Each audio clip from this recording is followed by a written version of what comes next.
Yangu, let's know your story. It might be of great encouragement, inspire, or teach someone a lesson. Sasa, ungana naye Omwana Wapagetutu, Videlis Omingo Muchoge, kila siku ya wiki, ndani ya Story Yangu, kuanzia mwendo wa saa 4 asubuhi, hadi saa 8 mchana. My Story, Story Yangu, ndani ya AGR FM.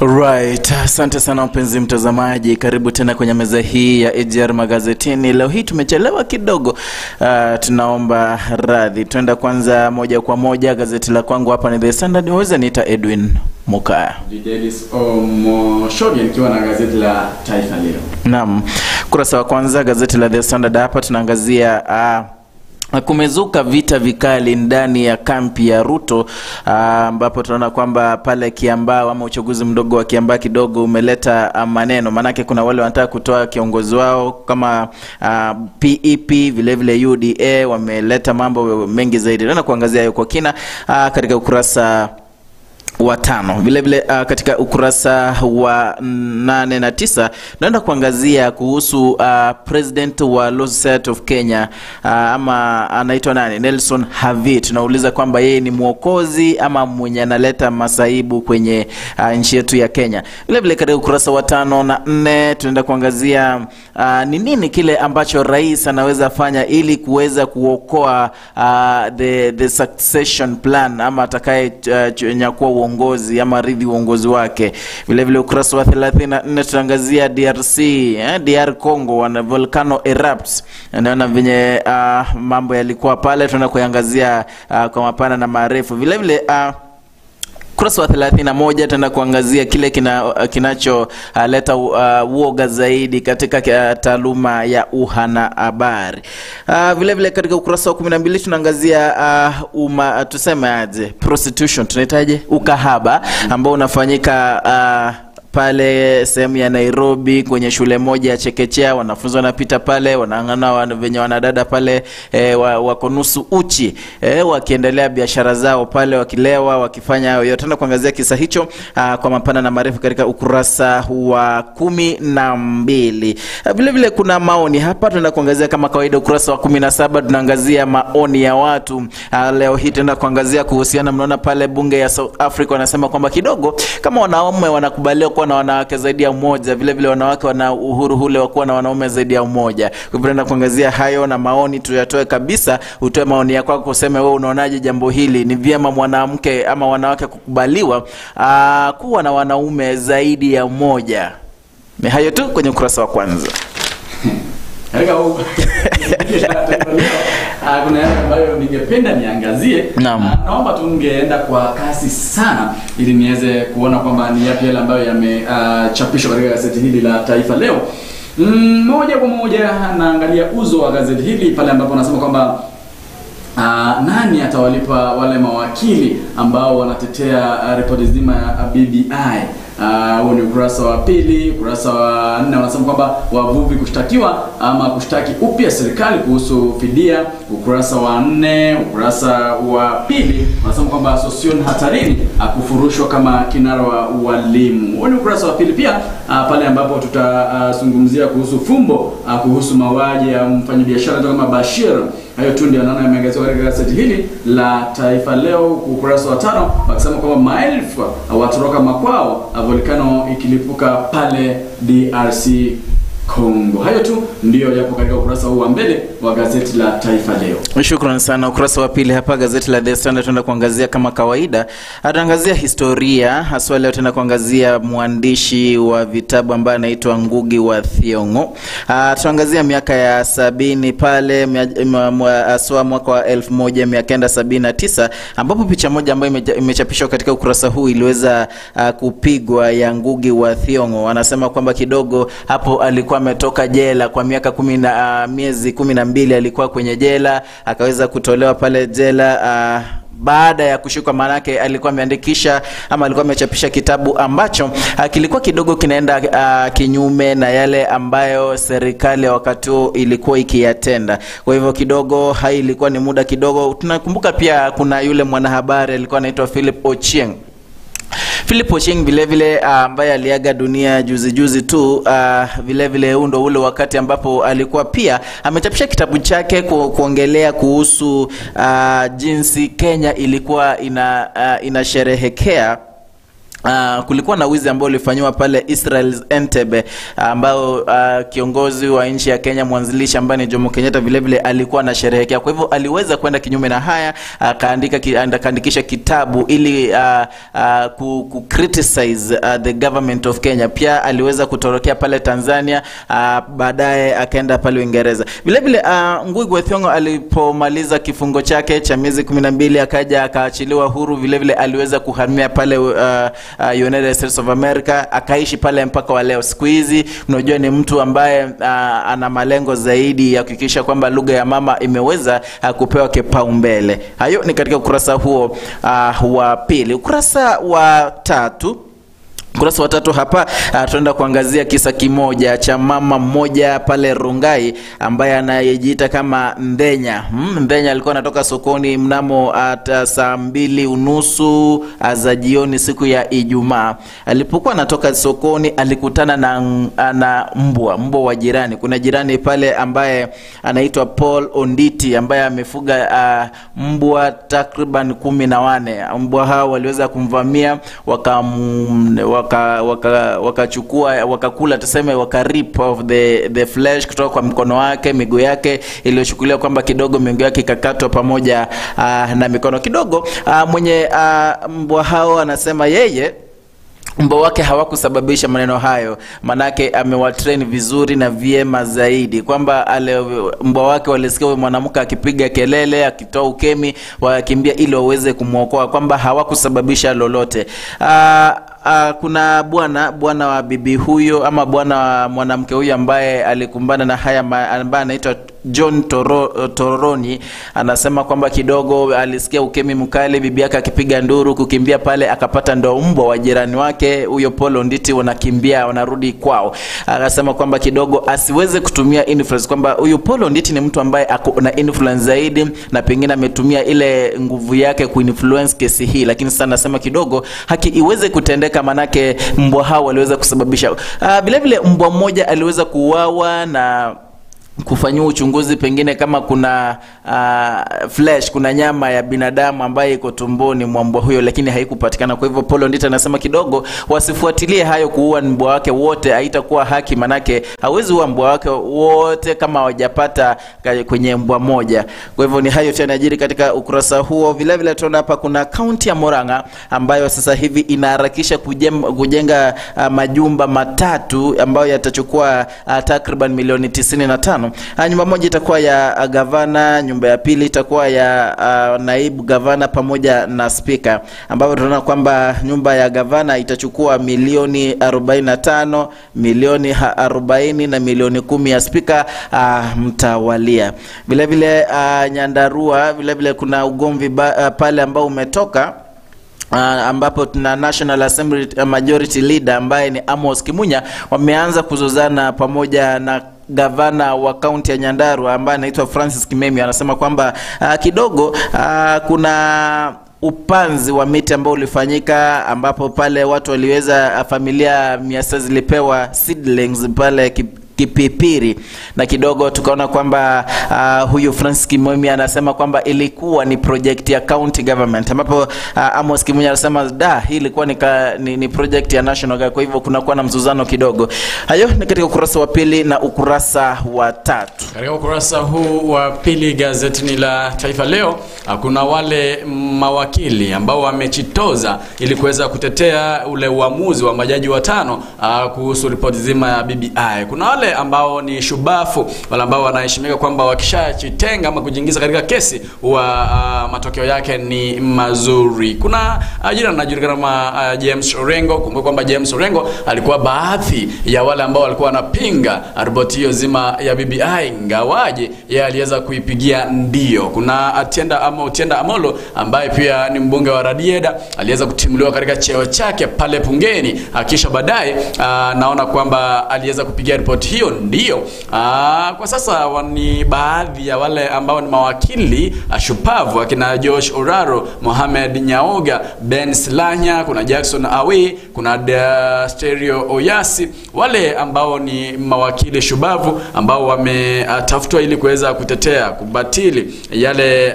maamuzi ambao majaji watano waliweza kuyapeana ili kusitisha mswada mzima wa ripoti ya maridhiano ya BBI. Mawakili hawa sasa swali ni je, nani atakayewalipa? Kwa sababu inasemekana kwamba wanadai ama wanafaa kulipwa mamilioni ya pesa ambazo watakuwa wanazitumia ili kuhakikisha kwamba wanabadilisha yale maamuzi ya majaji watano. Kuna wale ambao kama ni Waweru Gatonye, Paul Mwangi, kuna Ken Nyaundi, Professor Githu Muigai, Paul Nyamodi, Kamau Karori, ni baadhi ya wale ambao ni mawakili tajika ambao watakuwa ama wapo katika mstari wa mbele kutetea ripoti hiyo zima ya BBI. Katika ukurasa huu wanasema kwamba utawala wa Sosiona katika NAT umo hatarini. Kuna wale ambao wametengeza kikundi ambacho ni cha kumtimua katibu huyo mkuu wa walimu NAT Wilson Sosiona katika mamlaka katika chama hicho. Wanasema kwamba kuna maswali tata ambayo yameibuka kuhusu mauaji ya Bashir. Bashir alikuwa ni mwanabiashara ambaye anamiliki makampuni tofauti katika kaunti tofauti nchini Kenya. Wanasema kwamba Bashir aliweza kutekwa nyara na kisha baadaye mwili wake ukapatikana katika mto mmoja akiwa ameuawa. Katika ukurasa huu wa 3 wanasema kwamba kuna wavuvi zaidi ya 1400 ambao waliathiriwa na mradi wa bandari ya Lamu ambao sasa wanataka kuishtaki serikali upya. Huu ni ukurasa wa 3 huku wakisema kwamba katika kaunti ya Samburu Nzige kutoa msaada kwa waathiriwa. Wanasema kwamba kuna nzige ambao zinaendelea kuadhiri wakaazi hasa wakulima katika kaunti hiyo ya Samburu, na sasa wanaomba serikali iweze kutoa msaada. Hayo ni baadhi ya yale ambayo yamechapishwa katika ukurasa huu wa 2 na 3 gazeti la Taifa Leo. Na ukurasa wa 4 hapa tunaangazia siasa. Hapa ni kwenye ulingo wa siasa kidogo. Ukurasa wa 5 hapa tunaenda kuangazia jinsi mvutano unaendelea kuonekana pale kwenye camp ya naibu wa rais William Ruto. Kidogo tunajua kuna uchaguzi mdogo pale Kiambaa ambapo utafanyika hivi karibuni, na vile vile kumekuwa na mtafaruku kidogo, manake kuna yule ambaye ni mbunge wa Gatundu South ambaye ni Moses Kuria mwenye PEP ama People's Empowerment Party. Vile vile alikuwa ametoa mtu kutoka kwa chama chake ili aweze kuwania kiti hicho. Vile vile UDA kama chama kilikuwa kimetoa vile vile kilikuwa kimetoa tuseme Kuria alikuwa amemtoa naye aitwa Raymond Kuria. Vile vile UDA ilikuwa imemtoa John Njuguna. Kwa hivyo ilikuwa mtu mmoja, manake hivi ni vyama viwili ambavyo pengine ni moja vinashirikiana. Kwa hivyo kidogo tukaona hapa kidogo kulikuwa na huyu Moses Kuria akasema huyu mtu ama huyu candidate ataenda kuwania pamoja na yule wa UDA washindane kabisa, na vile vile atatreat yule wa UDA jinsi anafotreat wale wengine wa Jubilee pamoja na ODM. Kwa hivyo kidogo tukaona kwamba kuna mchanganyiko kidogo pale wa kisiasa, kwamba kuna wale wanataka supremacy kidogo. Lakini leo hii kabla niingie hapa mezani studio, niliona ujumbe wake pale Facebook akisema kwamba kidogo amesema hatatoa ama chama chake akita failed any candidate kwa uchaguzi huu mdogo, kwamba jana aliweza kuketi pamoja na kiongozi wake ama boss wake ambaye ni naibu William Samoei Ruto, wakaongea kwa mapana na marefu, wakaagiri kwamba hawezi toa mtu pale ili aweze kuwania kiti hiki. Kwa hivyo akaomba msamaha ule mbunge wa Rigathi, akamwomba msamaha kidogo, walikuwa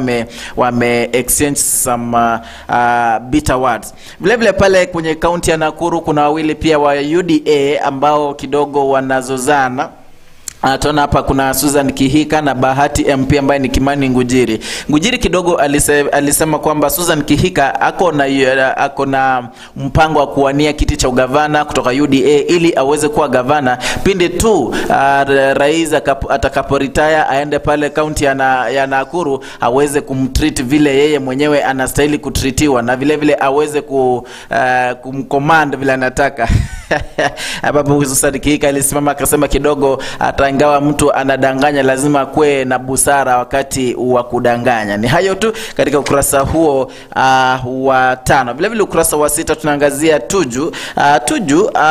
Kidogo Raphael Tuju kuna wakati alikuwa Minister of Information and Tourism in the first cabinet of former President Mwai Kibaki. Alipokuwa hapa kidogo aliweza kuendeleza kitengo cha wanahabari, information and management, na hapa ndo tunaona kwamba kuna station mingi ama vituo vingi vya unahabari ambapo vilifunguliwa. Hapa ndo ilileta kuna station mingi kama Kass FM, Kameme FM, zile station za vernacular zikaweza kuchipuka. Vile vile kuna zile station zingine kama Sayare TV 2004, kuna ile ya K24 iliyozaliwa pale 2007. Kwa hivyo inaonyesha kwamba kidogo aliweza kutenda kazi yake vyema zaidi. Ni hayo tu katika ukurasa wa 5 na 6. Naam. Katika ukurasa huu wa 4 ni habari za county, pale ambapo wanasema kwamba postani ya Mama Ngina kufunguliwa kwa mazoezi katika county ya Mombasa.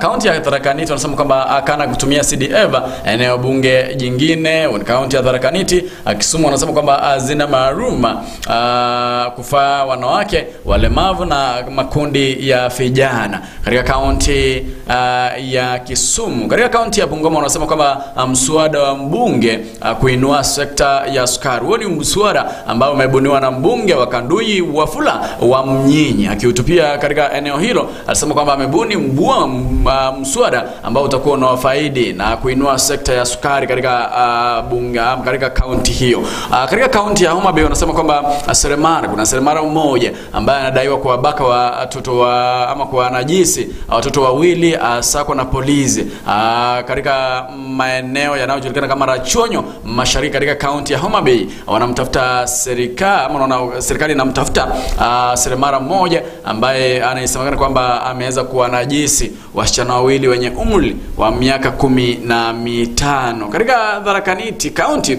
wanasema kwamba majifu kuwajibikia bangi bombe haram katika kaunti hiyo ya Tharaka Nithi. Katika kaunti ya Pokot wanasema kwamba familia ya Lia mwanajeshi aliaga dunia kwa kilipusi.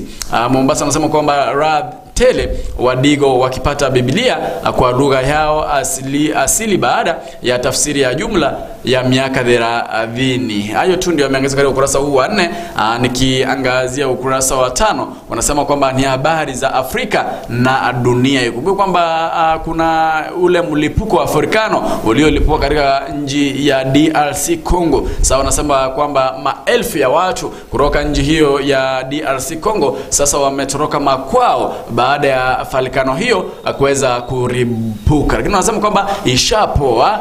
Niliona katika vyombo vya habari wanasema kwamba Afrikano hiyo ishapoa na wengine washaanza kurudi makwao. Ikumbuke kwamba kuna wale watu ambao walikuwa wanaishi karibu na Afrikano hiyo ambayo ilikuwa imewaadhiri na sasa watalazimika kujizatiti ili kupata vitu, pesa, waweze kujivadhili. Huu ni ukurasa huu wa 5. Taarifa ya kwanza huko wakisema kwamba watu zaidi ya milioni 1.2 wahitaji msaada wa kimatibabu kutoka shirika la WHO.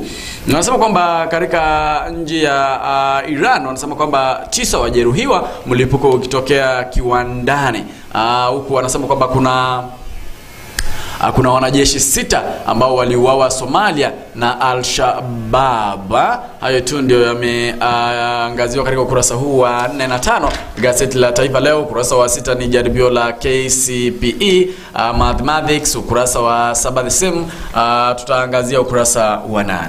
Naam, ukurasa tuende moja kwa moja hadi ukurasa wa 10. Nimeruka ukurasa wa 8 na 9 manake sijaona jambo lote la kutufaidi hapa. Ukurasa wa 10 hapa ndo tuna kisa kimoja ambacho tunaona hapa kuna familia mbili pale Mombasa ambapo ni mwanaume na watoto wake wawili wamehusishwa na mauaji ama wamehusishwa na kuna mtuhumiwa ambaye ni mkazi wa ni Liberian poach ama muindaji ambaye ni ivory trafficker anayeitwa Muazu Kromar. Kwa hivyo kesi hicho kinaenda hiyo kesi inaendelea kufuatiliwa kidogo na ODPP ili aweze kufuata kabisa, jue kwamba kuna huyu mkazi wa eneo la Mombasa ambaye anaitwa Abdulrahman Mohamud Sheikh ambaye pamoja na watoto wake Said Juma pamoja na nani, kuna yule Sheikh Mohamud Abdulrahman pamoja na Mohamud Sheikh ambao walihusika pamoja na huyu muindaji. Ni hayo katika ukurasa huo. Vile vile katika ukurasa huo wa 10, familia moja inaendelea kulia, iko katika simanzi kubwa baada ya mmoja wa familia hiyo kuweza kukufa pale Mandera. Mwanaume huyu ambaye alikuwa miaka 27 ambaye anaitwa Clement Mnangat aliweza kufanya harusi na bibie wiki 3 tu baada, siseme tu wiki 3 zimepita, ambapo baada ya harusi aliweza kuenda kazini, wakaenda pale Mandera, gari lao kidogo likakanyaga explosive moja ambayo inatuhumiwa kwamba iliweza kutegwa pale na wana Al-Shabaab. Kwa hivyo imekuwa ni simanzi kubwa katika familia hiyo. Kwanza kwa yule bibi ambaye kidogo umefanya harusi na bwanako, songa kidogo, wiki moja ndio huyo ashafariki. Simanzi kubwa. Kurasa huo kidogo tunaangazia kijana mmoja ambaye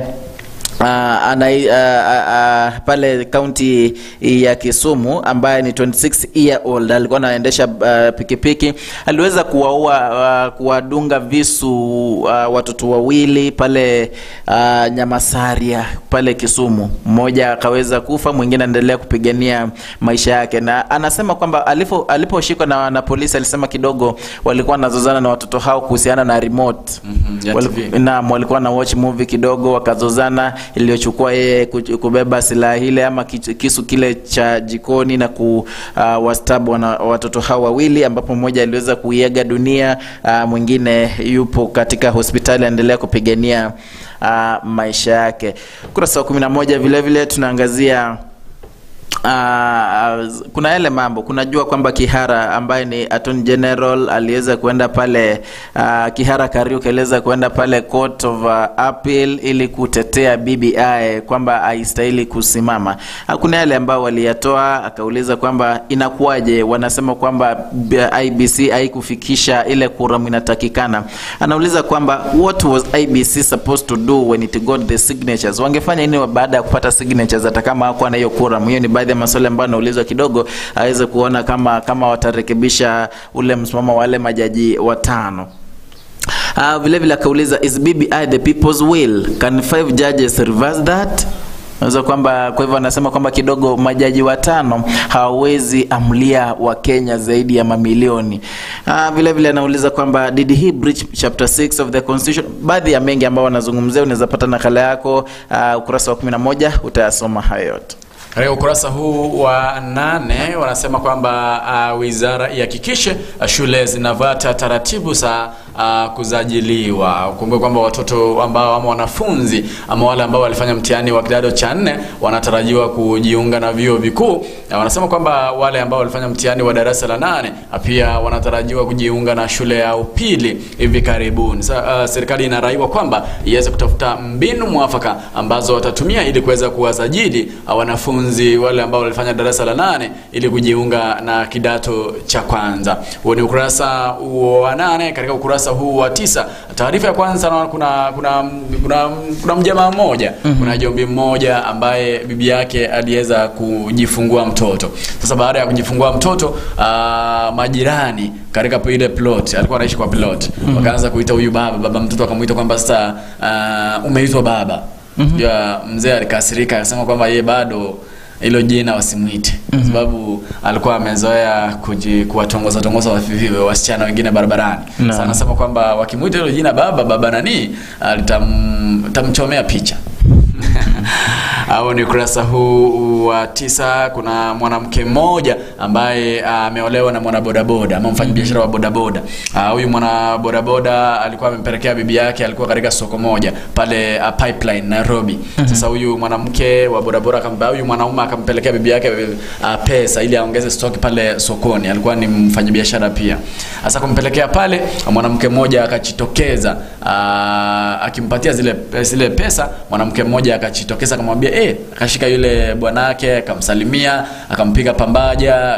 Alikuwa amevalia Kisley Queen. Sasa akaanza kumkisi pale. Sasa huyu mwanamke wake akareact. Akasema kwa itakuaje huyu mwanamke anakushika mbele yangu hata hayana aibu. Anamwambia kwamba siku mingi hawajaonana. Sasa vita zilizuka hapo. Kaanza kupigana madondi, wakazabana makovi pale, wakamalizia katika kituo kimoja cha polisi. Huo ni ukurasa huu wa 9. Kuna Surming, kuna demo ambaye alifutwa klabuni baada ya kushindwa kuwatumbuiza wazee katika club moja. Hapo ni katika kituo Kirinyaga. Kuna mmoja ambaye amekwepa ndoano ya shemeji yake kura Aurora. Huo ni ukurasa wa 9, bado utayapata hapo. Ukurasa wa 10 ni taarifa ama ni barua. Zile barua ambazo Wakenya wameandika. Kuna Wakenya ambao wameandika barua tofauti. Kuna yule anasema kwamba Raila asiamue wanaowania urais kama 2022. Kuna wanasema kwamba Muturi atafute uungwaji mkono, asitegemee maoni ya wazee. Kuna huyu anasema kwamba viongozi wahimize miradi zaidi ya kuwafaa Nyanza. Kumbe kwamba anajua Madaraka Day ambayo itakuwa next week, itakuwa katika kaunti ya Kisumu. Huyu anasema kwamba Jubilee sasa itajitahidi Kiamba. Kuna ule uchaguzi mdogo ambao umetaja hapo ambao utakuwa utafanyika katika eneo bunge la Kiamba. Kuna huyu anasema kwamba tuzo la kuza zimarishwe. Hizo ni baadhi ya barua ambazo zimeandikwa katika ukurasa huu wa 10. Katika ukurasa wa 11 ni dimba. Wanasema kwamba kuna huyu beki ambaye ni nyota chipukizi aliyeandikisha historia. Star chipukizi anatoka kama Ozana Mahamada. Anasema kwamba anaandikisha ama anafanya vyema katika michezo. Dimba tu ukurasa wa 12 ni dimba, na kuna udaha. Anasema kwa Daniel alidhihirisha ujogo jumbani, amtarajia Junior. Asante sana. Hayo ni baadhi ya yale ambayo yamenakiliwa katika kurasa hizi za nyuma. Gazeti la Taifa Leo ni dimba tu. Anasema kwamba Chelsea na PSG vitani kuwania Lewandowski. Anasema kwamba sasa alishauri Arsenal isajili nyota 5 wapya. Hapo ni katika kurasa hizi za nyuma ambazo tunaangazia nyanjani. Dimba anasema kwamba Oman Olympics Ladies itaweka mechi 5 zijazo. Mashangazi ya kujibu ipo, lakini tutaiangazia pale mwendo wa saa 7. KCP hapa akileleni baada ya kuizamisha Bandari FC. Gor Mahia yazonga kibute cha Betway Cup. Hayo ni baadhi ya yale ambayo yameangaziwa katika dimba katika ukurasa huu wa nyuma. Wanasema kwamba Lewandowski afunja rekodi ya ufungaji mabao katika ligi kuu ya Ujerumani. Hayo ni baadhi ya yale ambayo yamenakiliwa ama yamechapishwa katika gazeti hili zima la Taifa Leo. Unaweza pata nakala yako ili uweze kuyasoma yale ambayo yalikuwa yameandikwa katika gazeti hili zima. Naam, gazeti la The Standard ukurasa wa 12. Hapa tunaangazia kuna kisa kimoja ambacho kidogo kimenifurahisha, kidogo kikinikasikia kwamba ni cha kuhuzunisha. Kuna shule moja pale Nairobi ambayo inaitwa Central Day Nursery School. Ni shule ya chekechea pale ambapo wanafunzi wanaenda kusoma. Inaipata katika Ndumberi Road ambayo iko 150 meter stretch to Central Day. Yani ni 152 meters tu, ambapo napata kuna makahaba pale ambao wanajiuza mchana kweupe tu. Napata kwamba wamevalia nusu uchi, wako pale, wengine wanavuta sigara, kuna wenye wanakunywa pombe pale. Kwa hivyo hao ni watoto wanaenda shule na kuna hao makahaba. Kwa hivyo wanaangalia kidogo, kuna wale wanaleta watoto shuleni, pengine wanaweza kuwa clients, waongeleshe kidogo, wafanye venye wanafanya, walipwe. Ni wale watu wa kujiuza. Kwa hivyo hadi nafikia kiwango kwamba wale watoto pengine uliza wazazi wao wanauliza mbona watu wako hapa tu wako nusu uchi, mbona kila siku wanawapata hapa. Unajua inakuwa ni vigumu kujibu mtoto ni mbona inakuwa hivyo. Lakini kidogo haistahili. Sidhani kama watu wanastahili kujiuza pale, hawastahili kukaa pale kwenye watoto, manake wale watoto ni wachanga zaidi, hawastahili kuanza kuonyeshwa mambo kama hayo. Na vile vile kwenye hiyo barabara hiyo tu kuna church moja, kuna kanisa moja linaloitwa Judah Church. Hilo kanisa liko pale tu, na vile vile sasa imebidi kwamba ukiingia unafunga kutoka nyuma, manaka hata wasichana wa makahaba upita pale kwa mlango, pengine wana distract worshipers, wale wenye wako pale wanaabudu, wana distract kidogo. Kwa hivyo kidogo inabidi kwamba lazima wafunge milango. Ukiingia church, ukiingia kanisa unafunga mlango. Mwingine anakuja anafungua anaingia, ili wale makahaba wasije wakawa distract huko ndani. Kwa hivyo ni kisa ambacho kidogo kinahuzunisha, ni kisa ambacho kidogo kinaleta niseme aje, sielewi. Naam, hayo ni katika ukurasa huo wa 12. Ukurasa wa 13 tunaangazia benki ya Equity ambayo pamoja na inaitwa German government through KfW wameamua kupeana 10,500 ama 10,500 scholarships kwa wale wanafunzi ambao walipita vyema na wanatoka familia zenye hazijiwezi kwenye mtihani wao wa KCPE. Kurasa wa 13. Kurasa wa 14 leo hii waziri wa elimu Professor George Magoha anaenda kusema wazi kwamba itakuwa nini baadhi ya wanafunzi ambao walifuzu vyema kupata alama ya C+ wanafunzi 140 ambao walipita.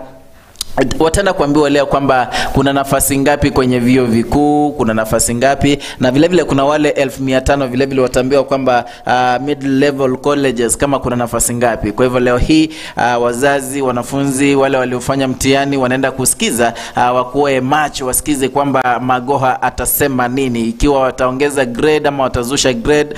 Vile vile watasema kwamba ni shule zipi zile, na pengine waanze kutuma maombi ya kuingia vyuo vikuu mbalimbali, na vile vile kuselect different courses. Unajua kupita mtihani jambo moja, na vile vile kuchagua course ni jambo lingine. Yeah. Naam, wewe mwenyewe unaweza pata ulikuwa unataka kuwa mwanahabari, mzazi wako anakuambia kidogo wanahabari huwezi pata kazi. Unaona unataka ukue mwalimu, wewe utaki kuwa mwalimu. Kwa hivyo inakuwa ni tatizo kuamua. Ukurasa wa 15 hapa wanasema kwamba ugonjwa wa COVID-19 kidogo mwezi Julai utakuwa umechacha zaidi, na vile vile wanaona kwamba kidogo sekta ya elimu inaweza kuwa itaathirika kidogo. Kwa hivyo wanasema kwamba mipango kabambe iweze kuwekwa ili kuangalia kwamba ugonjwa huu umeweza kudhibitiwa. Wanasema kwamba kidogo mwaka jana wameangalia trend hiyo sequence, wameangalia kwamba wanasema kwamba kuna uwezekano kwamba mwezi Julai visa vya watu wenye wameugua ugonjwa wa COVID vitaongezeka. Kurasa wa 16 hapa ndo tunaangazia kwamba nani aliyemuua mwanabiashara Bashir. Bashir aliweza kupatikana wiki jana pale Kirinyaga County. Amepatikana pale akiwa amekufa. Kwa hivyo kesi imeanzishwa na uchunguzi umeanzishwa ili kubaini wazi kile kilichochukulia kwamba mwanabiashara huyu aweze kuuawa. Vile vile wiki jana tuliangazia mwanamke mmoja ambaye alikuwa anafanya kazi kama kwa pale Lang'ata Women's Prison, ambaye alikuwa amewaadaa watu wengi zaidi kwamba atawapatia nafasi za kazi na vile vile kujiezesha kupata hongo ambayo ilifika karibu takriban milioni 200. Aliweza kusalimisha na kesi yake itasikilizwa ambapo ataweza kuhukumiwa. Vile vile ukurasa wa 17 hapa ndo tunaangazia women want polyandry by the horns. Big deal, give it to them. Baadhi ya maoni tu. Kuna wanawake pale South Africa, kuna mswada ambao umefikishwa bungeni ambapo wanasema kidogo wanaume wanakubaliwa kuwa polygamous. Wanaume wanakubaliwa kuwa na mwanamke zaidi ya mmoja. Waweza kuwa na wanaume 5, 6 kulingana na uwezo wako wa kuwatunza. Kwa hivyo kuna mswada pale unasema kwamba vile vile now that tunasema kwamba wanawake wawe sawa na wanaume, wanawake vile vile wanastahili kukubaliwa ili waweze kuwa na zaidi ya wanaume zaidi ya mmoja. Kwa hivyo ndio swali limeangaziwa katika ukurasa wa 17 hapa, ambapo wanasema kama wanahitaji kuwa wapewe. Kuna wale wanaume ambao wana wanawake wengi ambao wanapitia mashida zaidi, headaches nini, ili kutunza familia, basi wanawake kama wanataka pia waweze kupewa. Ni jambo ambalo limezua mjadala kwingi sana mtandaoni, ambapo ni jambo la kushangaza. Ikiwa wanawake watakubaliwa kuwa na wanaume zaidi ya mmoja, basi sijui. Hayo ni katika ukurasa huo wa 17. Ukurasa wa 19 vile vile sasa ni maoni. Tunaona kwamba kidogo yule waziri wa masuala tunaitaje, Fred Matiang'i, kina kidogo wanasema kwamba anastahili kukua impeached. Kuna wabunge ambao wamepitisha nini, wanasema kwamba unastahili kuungana ili waweze kumuondoa kwenye kiti chake. Kwa hivyo masuala haya ama swala hili limezua maoni anuai kutoka kwa Wakenya. Kuna wale kidogo wanasema kwamba ni vyema akikuwa impeached kutoka kwa place yake ama wadhifa ambao ameshikilia sasa hivi. Wengine wanasema kwamba kidogo yeye ni CS, ni cabinet secretary, na hastahili kamwe kujiingiza kwa mambo ya siasa. Wanasema kwamba hapa hii ni kuenda kinyume na section 16 article 2 of the Public Officer Ethics Act, kwamba ukiwa uko na kazi ya serikali ama umeshikilia wadhifa wote wa serikali ustahili kujiingiza na mambo ya siasa. Lakini pale Bonchari wanasema kwamba kidogo aliweza kujiingiza kutumia askari nini, kwa hivyo wanasema kidogo kazi yake imemshinda, anastahili kukuwa impeached.